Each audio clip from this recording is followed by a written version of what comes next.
పర్వతాలు పిండి చేసే సమయం రాని, లక్ష కష్టాలు ఒక్కసారిగా రాని, కోటిసార్లు గుండె పగలని, ప్రపంచమే నిన్ను ఒంటరివాణ్ణి చేయని, కాలయముడే నీ ముందు వచ్చి నిలబడని ఓ కార్యశూరుడా, చెదరకు బెదరకు.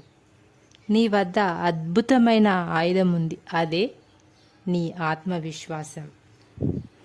ఆత్మవిశ్వాసం ఉన్నప్పుడు నువ్వు ఏదైనా సాధించగలవు. మనం ఆత్మవిశ్వాసం ఉంచుకోవాలి. ఆత్మవిశ్వాసమే లేకపోతే ఈ యూట్యూబ్ ఛానల్ని నేను రన్ చేయలేను. ఎలా అంటే ఎందుకు ఆ వీడియోస్ తీస్తున్నా, అంతా ఎందుకు వీడియోస్ పెడుతున్నా, దానివల్ల లాభం లేదు అనేవాళ్ళు చాలామంది ఉంటారు.